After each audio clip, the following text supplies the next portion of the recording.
11 तारीख से इतनी खुशी हो रही है कि उसका वर्णन नहीं कर सकते बिल्कुल भी। इतनी अपार खुशी हो रही है सबको देखकर कि कितनी खुशी खुशी से चाव चाव से सब सत्संग में दौड़े दौड़े आते हैं। और गुरु माँ का परिवार है, उनको देखकर तो मेरे को ऐसे लगा कि इनका परिवार है वो एकता के सूत्र में जैसे बंधा है, तो वैसे ही हम सबका परिवार भी है ना एकता सूत्र में बंधा रहे। जैसे क्या है कि मैंने मनीष भैया को देखा कि पता ही नहीं उनको कितनी खुशी हो रही है, कितनी खुशी हो रही है कि मैं तो बता ही नहीं सकती कि भाई उनको इतनी खुशी हो रही है अंदर से भी और बाहर से भी। मैंने तो इतनी खुशी भाई पहली बार ही देखी है कि मनीष भैया के इतनी खुशी हो रही है, इतना चाव हो रहा है इनको कि पता नहीं क्या है क्या नहीं है। मेरे को देख देख के खुद को अंदर इतना होता है कि देखो कितनी खुशी हो रही है इनको। वैसे ही क्या है कि हमें गुरुदेव बाबा का जब सत्संग मिलता है तब हमें भी इतनी खुशी होती है, हमें बाहर से भी खुशी होती है और अंदर से भी खुशी मिलती है। जैसे क्या है कि हम गुरु माँ से कोई भी बात सुनते हैं तो उसका जीवन में हमारे बहुत ही फ़र्क पड़ता है हर चीज़ का। जैसे मैं 2-3 दिन पहले का ही मेरे खुद का ही अनुभव बता रही हूँ।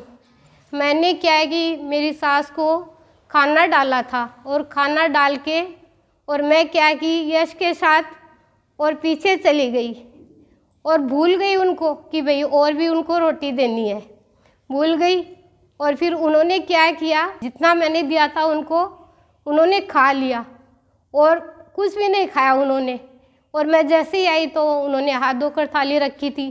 तो गुरुदेव बाबा ने मेरे को तुरंत एहसास करवाया कि तेरी बहुत बड़ी गलती है, उस गलती के लिए तू क्षमा प्रार्थना कर। तो मैंने गुरुदेव बाबा से तुरंत क्षमा प्रार्थना की कि ऐसी गलती मेरे से कभी भी नहीं हो जाए। तो मैंने यह से शेयर की। फिर मैंने यही सोचा कि आज के बाद मैं ना खाना डालते समय कोई भी काम नहीं करूँगी। बीच में कोई भी दूसरा काम करने लग जाते हैं तो भूल जाते हैं। तो ये इन चीज़ों का हमें कहाँ अनुभव होता है। पहले तो हम लोग क्या करते थे, ऐसे सोचते थे भाई भूल गए तो अपने आप मांग लेते, क्या है नहीं मांगा उन्होंने तो उनकी भी तो गलती है।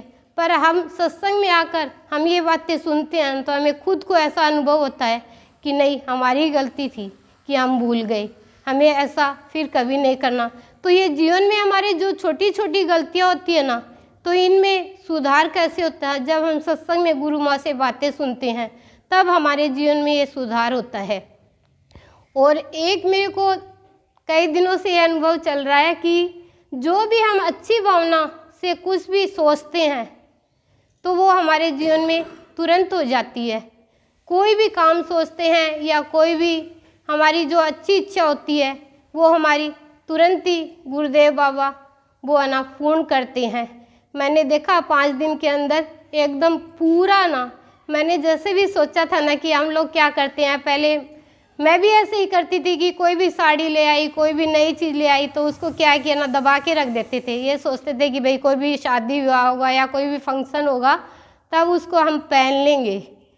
पहले यही रहता था। अब क्या रहता है, अब ऐसे रहता है कि भाई नई कपड़ा है, वो क्या है कि कोई भी विशेष तिथि आती है जैसे गुरुदेव की है, बाबा की है, तो उस पर पहनने का तुरंत ही चाव चढ़ जाता है।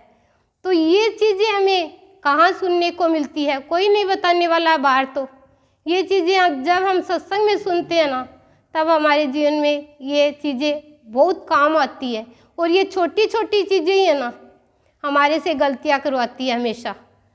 और एक गुरु माँ से ही सुना हुआ है कि हमारे सबसे बड़ी भूल क्या है, हमारे सुनने में भूल हो जाती है, देखने में भूल हो जाती है, चलने में भूल हो जाती है और हाथों से काम करने में भूल हो जाती है हमसे। तो ये भूलें क्या है कि जब हम ध्यान से सुनते हैं कोई बात तो ये भूलें हमारे से नहीं होती है। और एक ये है कि 5-7 दिन पहले ही बताया कि हमारी स्मृति में क्या रहता है, सारी दुनिया की बातें ही रहती है। हमारे क्या याद रहता है, कोई भी बात नहीं याद रहती। सत्संग की जो भी सुनते हैं तो कोई भी बात हमारे याद नहीं रहती। तो हम क्या करते हैं कि उन बातों को ध्यान में नहीं रखते हैं। तो यही बताया था कि भगवान की चाहे आप कहीं भी रहो, पर भगवान को हमेशा ना याद रखो। तो याद रखोगे तो भगवान अपने को क्या है कि बार बार और याद दिलाते रहेंगे। और एक कर्मकांड का है कि कर्मकांड है ना, वो हमारे सत्संग में आकर बहुत से छूट जाते हैं। एक बार मैं मेरे खुद का ही अनुभव बताती हूँ कि एक बार मैंने क्या है कि एकादशी का व्रत किया और किसी रिश्तेदार के घर ही मेरे को जाना पड़ गया। तो मैं सुबह से लेकर और शाम तक, इतना भ्रम था मेरे जीवन के अंदर, मैं सुबह से लेकर शाम को रात को 8 बजे तक और कुछ भी पानी वगैरह वहाँ का कुछ भी नहीं खाया। इतना भ्रम था मेरे जीवन में। तो अब ये भ्रम है ना, सारा गुरुदेव बाबा ने ऐसा निकाला कि अब कहीं भी जाते हैं ना तो कुछ भी खा लेते हैं। वैसे तो व्रत ही अब कम हो गए हैं, क्लिष्ट साधना है वो गुरुदेव ने इतनी कम करवा दी कि बस पूछो ही मत। तो ये क्लिष्ट साधना पहले बहुत थी हमारे जीवन में, और अब ये धीरे धीरे क्या है कि छूटती जाती है। हम सोचते हैं कि भैया हमें छोड़ना है, हम छोड़ना चाहेंगे तो नहीं छूटेगी, और खुद भगवान ना छुड़ाएंगे ना तो ये एकदम अपने आप ही छूट जाती है, उसका पता भी नहीं चलता हमें। हरि ओम, हरि ओम, हरि ओम।